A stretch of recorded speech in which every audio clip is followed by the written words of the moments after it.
بسم الله الرحمن الرحيم. نن زموږ د طریقة العصریه د اولې حصې الدرس التاسع والعشرون.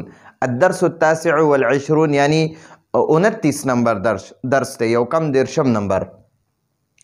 اوس به انشاءالله مخکې به مونږ د خبرې اکثریت په پښتو کې کولې، لږ لږ به اوس عربۍ ته راوړو. معانی الکلمات مخکې به مونږ وی د الفاظو معنی کنه، اوس به وایو معانی الکلمات. د معنی جمع معانی ده او د کلمتون جمع کلمات ده. کلمات معنی نه الفاظ او معانی معنی ده معنی. نو د الفاظو معنی نو دی خو موږ له الفاظ را کړي دي او موږ ورته دی خو په پښتو کې ترجمه لیکلې ده. دع دا د امر صيغه ده. دع معنی ده تکیده. ها دا یعنی مثلا دا ما سره خط ته خط په عربی کې رساله وي، رسالتون. رساله چې دا مؤنث دی نو دعها دا کیده، ته دا کیده. دعها ته دا کیده یا ته دا واچوه. لفافه ده، په هغه لفافه کې دننه خط واچوه یا بل یو څیز کې یو کاغذ واچوه. نو دعها ته دا واچوه یا ته دا کیږده. کمل یکمل تکمیلا معنی ده پوره کول. چې سړي ته وایي ته پوره کا نو هغه ته وایي کمل ته پوره کا، کمل ته پوره کا. او چې ښځې ته وایي ته پوره کا نو کملي ته پوره کا. نو دا کملي دا به یو مؤنث وي، هغې ته وایي چې ته پوره کا نو هغې ته به وایي کملي. او چې سړی وي هغه ته به وایي کمل ته پوره کا. سړي دپاره کمل د امر صیغه ده. امر معنی ده ته پوره کا، حکم پکې وشي ته پوره کا. ٹھیک شو پورا کا. نو دا کمل د سړي دپاره دی او د لام سره چې یا ساکن راشي کنه نو هغه مؤنث دپاره شي. نو دواړو معنی ده ته پوره کا، ته مکمل کا، ته پوره کا. نو دلته کملي ته مؤنثه یو ماته ته مخې مؤنث ناستی، طالب علم ناستی، نو زه تا ته وایم کملي ته پوره کا. او که طالب ناستی زه به هغه ته وایم کمل ته پوره کا، ته کامل کا، ته مکمل کا. او که مؤنث وي نو کملي ته پوره کا. دا د امر صیغه ده. دعی چې سړي ته وایي ته پوره کا کنه، ته واچوه یا ته کیږده نو هغه ته به وایي دع.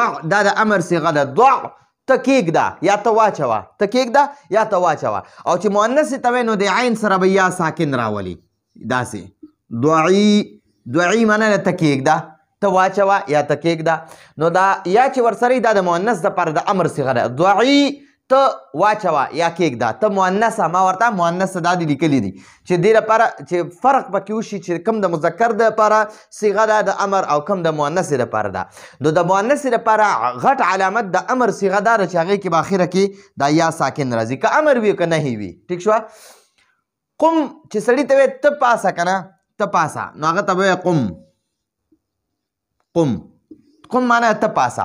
او که ښځې ته وایي ته پاسه نو هغې ته وایي قومي ته پاسه. مؤنث دپاره قومي او سړي دپاره قم. این ترسلین، این معنی ده چرته، ترسلین چې کله سړي ته وایي چې ته چرته لیږې نو این ترسلو ته چرته لیږې. او که ښځې ته وایي چې ته چرته لیږې نو هغې دپاره باید ترسلین، این ترسلین. سړي دپاره این ترسلو، این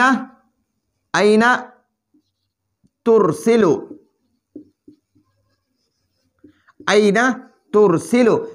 ته سړی چرته لیږي یو څیز، ټیک شو، یو کتاب چرته لیږي یا یو خط چرته لیږي نو این ترسلو ته چرته لیږي. او چې ښځې ته وایي ته چرته لیږي نو هغې ته وایي این ترسلین ته به چرته لیږي.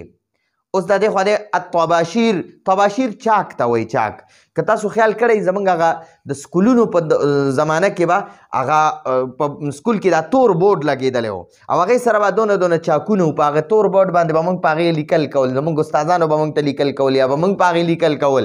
نو هغه او بیا به په کپړه یا په جاړن باندې پاک کړه نو هغه چاک ته طباشیر وایي. طباشیر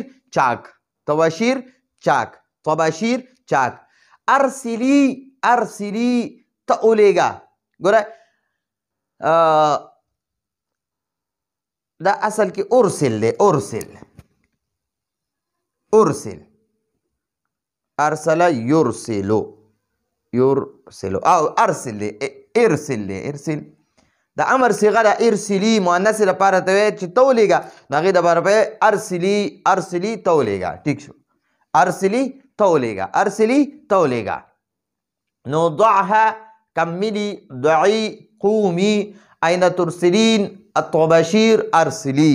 نو دا زموږ سره د نن ورځې د الدرس التاسع والعشرون د 29 نمبر سبق دغه و د الفاظ معنی وي. دا الفاظ به زموږ په هغه چې کوم اوس مونږ د مؤنث دپاره خط وایو، د دې نه مخکې درسونو کې 28 نمبر درس کې مونږ د مذکر خط ویلو چې مذکر یو طالب علم هغه خپل پلار ته خط لیکلو. اوس به یو طالب علم وي مؤنث وي هغه به خپل پلار ته یا مور ته خط لیږي. نو دا زموږ د نن ورځې درس و. راتلونکي درس پر اجازت غواړو. هذا هو المرام والله اعلم بحقيقة الكلام.